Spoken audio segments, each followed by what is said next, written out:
स्वागत है आप सभी का एक न्यू वीडियो पर। देखिए एमपी बोर्ड एग्जामिनेशन का रिजल्ट अनाउंस हो चुका है, पर यहाँ पर काफ़ी बच्चे ऐसे हैं जो कि अपने रिजल्ट से खुश नहीं हैं।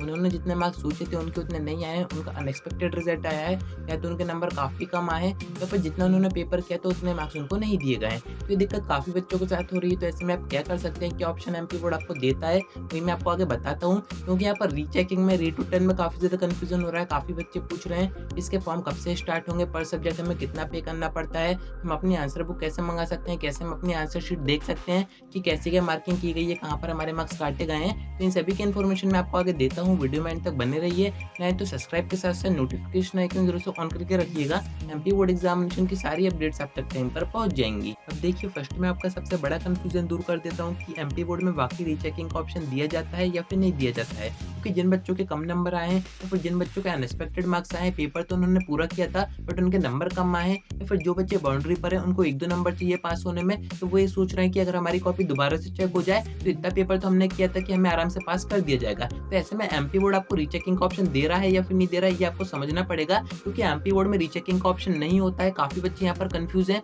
कि अगर हम रीचेकिंग करवाएंगे तो हमारी कॉपी रीचेक होगी, यानी कि दोबारा से चेक होगी, जबकि ऐसा कुछ भी नहीं है। एमपी बोर्ड जो ऑप्शन आपको देता है वो देता है रीटोटन का। अब रीटोटन में क्या होता है, आपकी जो कॉपी है वो दोबारा से चेक नहीं की जाती है। जो चेक करी कराई कॉपी है उसके मार्क्स एक बार दोबारा से काउंट किए जाते हैं कि कहीं पर काउंटिंग मिस्टेक तो नहीं है, बस उनको एक बार दोबारा से काउंट करके आपको शो कर दिया जाता है। अगर आपके उतने ही मार्क्स आ रहे होते हैं तो नो चेंज आपका स्टेटस आ जाता है, यानी कि आप जो रिजल्ट देखते हो रीचेकिंग का यानी कि रीटोटन का, तो उसमें नो चेंज शो होगा। बाकी अगर चेंज होना होता है तो वहां पर शो हो जाता है कि इतने नंबर आपके सब्जेक्ट में बढ़े हैं। पर बात वही आती है कि जो रीटोटन का ऑप्शन होता है इसमें कितने परसेंट चांसेस होते हैं कि हमारे नंबर बढ़ जाएंगे, हमारे मार्क्स इंप्रूव हो जाएंगे। तो मैं आपको यहाँ पर बताऊँ 50-50 होता है। आपके नंबर बढ़ भी सकते हैं बट यहाँ पर आपके नंबर कम नहीं होते। आपके नंबर जितने आए उतने तो रहेंगे ही, आपके नंबर या तो बढ़ेंगे पर कम नहीं किए जाएंगे। काफी बच्चे यहाँ पर पूछ रहे थे कि रीटोटल अगर हम करवाएंगे तो हमारे जितने मार्क्स आए उतने और कम ना हो जाए, तो ऐसा कुछ भी नहीं होता है। रीटोटल में आपके नंबर बस बढ़ते हैं या फिर आपके उतने ही रहेंगे जितने की आपके आए हैं। नंबर आपके कभी भी कम नहीं होते हैं। तो यहाँ पर आपको डरना नहीं है कि अगर आप रीटोटल का फॉर्म भरते हैं तो आपके नंबर कम हो जाएंगे, ऐसा कुछ भी नहीं होगा।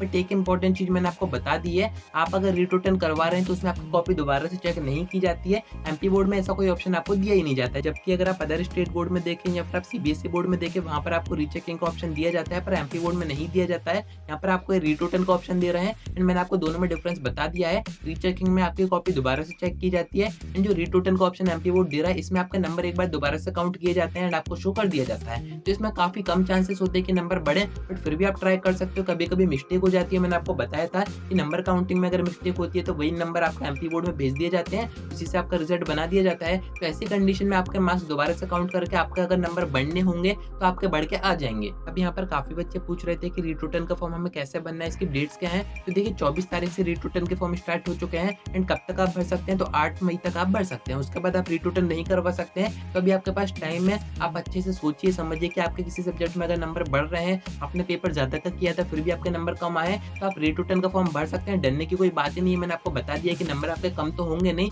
बढ़ेंगे ही। अब मैं इसकी आपको प्रोसेस बता देता हूँ, बट फर्स्ट मैं आपको बताता हूँ कि पर सब्जेक्ट आपको कितने पैसे देने पड़ेंगे, कितना चार्ज आपको एमपी बोर्ड को देना पड़ेगा, तब जाके आपका रीटोटल का फॉर्म सबमिट होगा। आप यहाँ पर सभी सब्जेक्ट का भी कर सकते हैं, किसी एक सब्जेक्ट का भी कर सकते हैं। कैसे करना है वो मैं आपको आगे बताऊंगा, बट चार्ज मैं आपको बता देता हूँ। 150 के अंदर आपका पर सब्जेक्ट हो जाता है। वैसे तो 125 रुपए पर सब्जेक्ट चार्ज रहता है, बट यहाँ पर पोर्टल फीस भी होती है, या फिर आप एमपी ऑनलाइन से करवाओगे तो उसका भी अपना चार्ज होता है। वैसे तो जो मैं प्रोसेस बता रहा हूँ वो आप अपने फोन से भी कर सकते हो, कहीं पर कोई परेशानी नहीं आएगी। आपको करना क्या है, अपने फोन का कोई भी ब्राउजर ओपन करना है, यहाँ पर आपको सर्च करना है एमपीवीएससी एमपी ऑनलाइन। फर्स्ट नंबर की वेबसाइट आपको दिख रही होगी, इसी को आपको ओपन करना है। कुछ इस टाइप का इंटरफेस आपके सामने आ जाएगा। सेंटर में आपको एक ग्रीन ऑप्शन दिखेगा काउंटर बेस्ड फॉर्म का, इसको अगर आप जैसे एंटर करोगे यहाँ पर कुछ चीजें आपके सामने आ जाएंगी, कुछ सर्वर आपके सामने आ जाएंगे, कुछ ऑप्शन आपको दिखेंगे। 4th नंबर का ऑप्शन आप देखेंगे, यहाँ पर आपको रीटोटल का ऑप्शन दिया जा रहा है। रीचेकिंग एमपी बोर्ड में होती नहीं है, इस कारण से यहाँ पर रीचेकिंग का ऑप्शन भी आपको नहीं दिखेगा। रीटोटल में फर्स्ट नंबर का जो ऑप्शन है वहां से आप अपना फॉर्म भर सकते हैं। इस पर आप जैसे एंटर करेंगे यहाँ पर कुछ चीजें आपसे पूछी जाएंगी, सारी चीजें आपको भर देनी है। जैसे कि एप्लीकेशन टाइप में आपको रीटोटल कर देना है। आंसर बुक का भी ऑप्शन है, पर आप उसको अभी नहीं मंगवा सकते हैं, वो मैं आपको नेक्स्ट वीडियो में बताऊंगा कि कैसे आप मंगवा सकते हैं। अभी आपके पास ऑप्शन आएगा ही नहीं।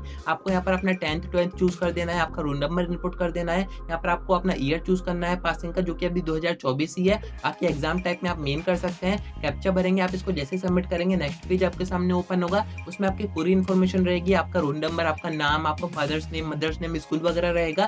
सारे सब्जेक्ट आपके आ जाएंगे नीचे, किसमें कितने मार्क्स आए वो भी आपको शो हो जाएगा। जिस भी सब्जेक्ट में आपको भरना है रीटोटल का फॉर्म, उसको आप टिक करके यहाँ से जैसे नेक्स्ट पेज पे आएँगे, वो मैं अभी आपको करके नहीं बता रहा हूँ क्योंकि किसी बच्चे का रोल नंबर मैं यहाँ पर अभी शो नहीं कर सकता हूँ। पेमेंट वगैरह की जो डिटेल्स है वो भी यहाँ पर शो नहीं कर सकता हूँ इस कारण से, बाकी काफ़ी ईज़ी आप कर सकते हैं। आपको सारे सब्जेक्ट टिक कर देना है जिसमें भी आपको रीटोटल करवाना है। आप जैसे आगे बढ़ेंगे फिर आपके सामने पेमेंट की विंडो आ जाएगी। पर सब्जेक्ट मैंने आपको बता दिया है 150 के अंदर होता है चार्ज, ₹125 पर सब्जेक्ट के आसपास होता है। एंड आप अपने फ़ोन से यानी कि यूपीआई के थ्रू भी पेमेंट कर सकते हो। आपको कहीं पर बाहर जाने की ज़रूरत नहीं है, पूरा काम आपका फ़ोन से ही हो जाएगा। बट अगर आपको कुछ चीज़ें समझ में नहीं आ रही हैं तो आपके आसपास जो भी एमपी ऑनलाइन है वहाँ पर आप जा सकते हैं, वहाँ पर आप रीटोटल का फॉर्म भरवा सकते हैं। बस एक चीज़ का आपको ध्यान रखना है, फॉर्म भरने के बाद एक रिसिप्ट आपके सामने आएगी, उसका आपको स्क्रीनशॉट कैप्चर करके रखना है। उसमें कुछ ट्रांजैक्शन आईडी आपको दी जाती है, उसमें आपको रीटोटल की कोई आईडी दी जाती है, तो उससे आप अपना स्टेटस चेक कर सकते हैं कि अभी आपकी प्रोसेसिंग हुई है नहीं हुई, आपके नंबर बढ़े हैं या फिर नहीं बढ़े हैं। एंड उसको आपको कहाँ से चेक करना है, तो इसी वेबसाइट पे आपको बैक आ जाना है। यहाँ पर आपको ऑप्शन दिख रहा होगा रीटोटल स्टेटस का,